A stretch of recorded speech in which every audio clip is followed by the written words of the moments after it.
Hello नमस्कार, मैं doctor Bhavesh Jani Aadya physiotherapy rehabilitation centre Vadodara Gujarat से आप सभी का स्वागत करता हूं। और आज हम बात करेंगे हॉट पैक और कोल्ड पैक के बारे में।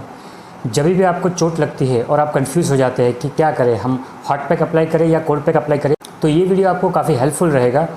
इस वीडियो में मैं आपको बताऊंगा कि हॉट पैक और कोल्ड पैक कब अप्लाई करना चाहिए, उसके अलावा किस तरीके से आपको हॉट पैक और कोल्ड पैक को अप्लाई कर सकते हैं और उसको अप्लाई करते समय आपको क्या क्या प्रिकॉशंस लेने हैं। So let's begin the video. जब भी हमें चोट लगती है, जैसे हम चलते हैं और हमारा एंकल ट्विस्ट हो जाता है, हमारा घुटना कहीं से टकरा जाता है, या हम जिम कर रहे हैं और हम भारी डंबल्स उठा रहे हैं और पुलअप्स पुशअप मारे और सडनली हमारा मसल्स पुल हो जाता है, या तो हम किसी भारी चीज़ को उठाने की कोशिश करते हैं और सडनली हमारे बैक में स्ट्रेन आ जाता है, तो हम अक्सर कन्फ्यूज़ हो जाते हैं कि क्या करें, हॉट पैक अप्लाई करें कि कोल्ड पैक अप्लाई करें।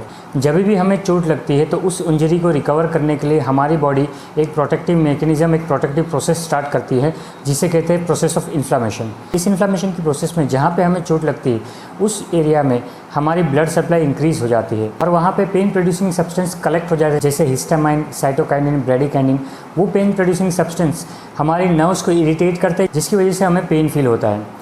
पेनफुल एरिया का टेम्परेचर इंक्रीज़ हो जाता है, वहाँ पे स्वेलिंग आ जाती है और ब्लड सप्लाई इंक्रीज़ होने की वजह से वह एरिया रेड हो जाता है। ये सारे साइंस एंड सिम्टम्स हैं इन्फ्लामेशन के। सो जब भी हमें एक्यूट इंजरी होती है, यानी कि जैसे ही हमें चोट लगती है उसके तुरंत ही बाद हमें कोल्ड पैक को अप्लाई करना चाहिए। कोल्ड पैक हमारे जो डायलेटेड वेसल्स है उसको कंस्ट्रिक्ट करता है, उसके अलावा हमारे नर्व को डिसेंसिटाइज करता है, जिसकी वजह से हमें पेन कम फील होता है और स्वेलिंग रिड्यूस करता है। आपने कहीं देखा होगा स्पोर्ट्स इवेंट्स में कि जैसे ही खिलाड़ी को चोट लगती है फिजियोथेरेपिस्ट आके उसको कोल्ड पैक अप्लाई कर देते हैं।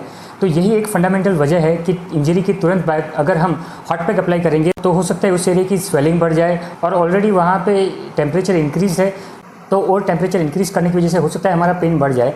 सो इनिशियली 72 टू 96 आवर यानी 3 से 4 दिन के लिए हमें इंजरी के तुरंत ही बाद कोल्ड पैक को अप्लाई करना चाहिए। कोल्ड थेरेपी हम कई तरीके से अप्लाई कर सकते हैं, जैसे सिंपल हमारे फ्रिज में जो आइस क्यूब होता है उसको एक नैपकिन पे लपेट के उसको पेनफुल एरिया पे 10 to 15 मिनट्स तक हल्के हाथ से मसाज कर सकते हैं।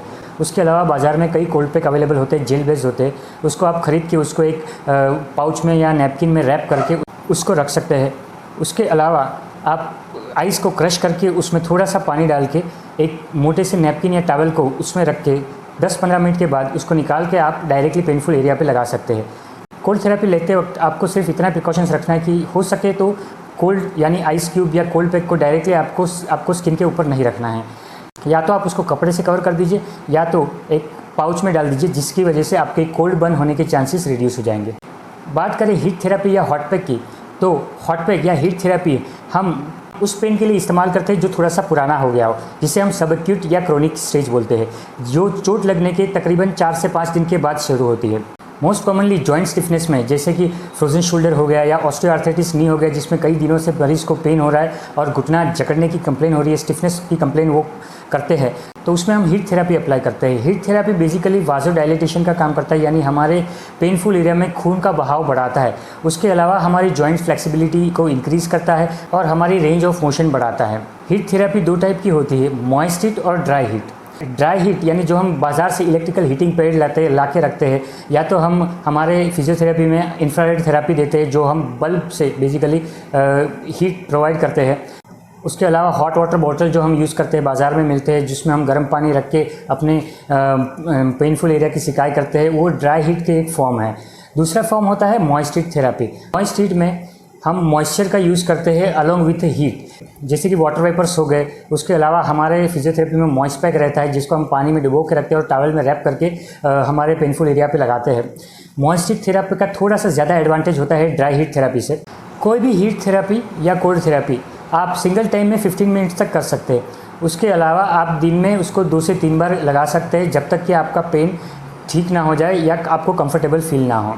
कोल्ड थेरेपी हम जनरली एक्यूट पेन, जैसे किसी को चोट लगी हो या एंकल ट्विस्ट हो गया हो या रिसेंटली इंजरी हुई हो, तो उस पेशेंट को रिकमेंड करते हैं। उसके अलावा फ्रोजन शोल्डर में कई पेशेंट्स को नाइट पेन होता है, तो हम कोल्ड थेरेपी यूज़ करने के लिए बोलते हैं, जो काफ़ी इफेक्टिव है।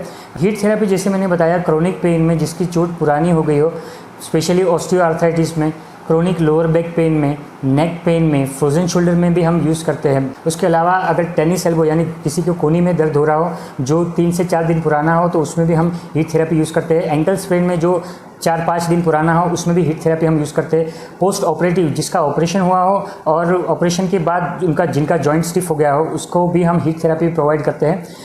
कई ऐसी कंडीशंस होती है जिसमें हम हीट और कोल्ड दोनों थेरेपी का यूज़ करते हैं, जिससे प्लांटर फैसाइटिस हो गया जिसमें पेशेंट को हील पेन होता हो, एडी में पेन होता हो, तो उसमें हम 1 मिनट तक अल्टरनेटिवली पेशेंट को हॉट वाटर में पैर रखने के लिए कहते हैं और उसके बाद वापस कोल्ड वाटर में 1 मिनट तक, उसके बाद वापस हॉट वाटर में 1 मिनट तक। तो ऐसे अल्टरनेटिवली 3 to 4 टाइम्स हम हॉट और कोल्ड का कॉम्बिनेशन यूज़ करते हैं, जिसे हम कॉम्बिनेशन थेरेपी बोलते हैं, जो हील पेन में काफ़ी इफ़ेक्टिव है। कई ऐसी कंडीशंस हैं जिसमें हम हीट थेरेपी और कोल्ड थेरेपी अवॉइड करते हैं, जैसे कि किसी पेशेंट को सेंसरी लॉस हो, किसी को गर्दन में चोट लगी हो और उनके हाथ में सेंसेशंस नहीं है, या किसी को कमर में चोट लगी हो जिनके पैरों में इतने ज़्यादा सेंसेशंस नहीं है कि वो ज़्यादा गर्म और कम गर्म का फ़र्क महसूस कर सके। ऐसे पेशेंट में बर्न होने के चांसेस काफ़ी ज़्यादा होते हैं, तो एज ए प्रिकॉशनरी मेजर्स हम उसको हीट थेरेपी और कोल्ड थेरेपी नहीं देते हैं। इसके अलावा कई कंडीशंस हो गई जैसे हीमोफीलिया में पेशेंट को अगर चोट लगती है तो उसका ब्लड क्लॉटिंग नहीं होता और काफ़ी ज़्यादा ब्लड लॉस हो जाता है। इस कंडीशन में अगर हम हीट थेरेपी अप्लाई करते हैं तो हो सकता है उनको इंटरनली हेमरेज हो जाए, और क्योंकि हीमोफीलिया है उनको तो कॉन्स्टेंट ब्लीडिंग उनकी जॉइंट में हो सकती है और हो सकता है कि उनको जॉइंट में एफ्यूजन हो जाए। तो हीमोफीलिया में हम हीट थेरेपी और कोल्ड थेरेपी देना अवॉइड करते हैं। तो ये थी कुछ जानकारी हीट थेरेपी और कोल्ड थेरेपी के बारे में। आशा करता हूँ आपको ये वीडियो काफ़ी इन्फॉर्मेटिव लगा हो और आपको हेल्पफुल लगा हो। अगर मेरा ये वीडियो आपको पसंद आया हो तो लाइक करिए और शेयर करिए और मेरे चैनल को सब्सक्राइब करिए। उसके अलावा मुझसे कुछ बात करना चाहते हैं, मुझसे सवाल करना चाहते हैं तो स्क्रीन पर दिखाई गई इन्फॉर्मेशन पर आप मुझे व्हाट्सएप कर सकते हैं, आप मुझे ईमेल कर सकते हैं। मुझे आपका कीमती समय देने के लिए बहुत बहुत शुक्रिया। मिलते हैं अगले वीडियो में। नमस्कार।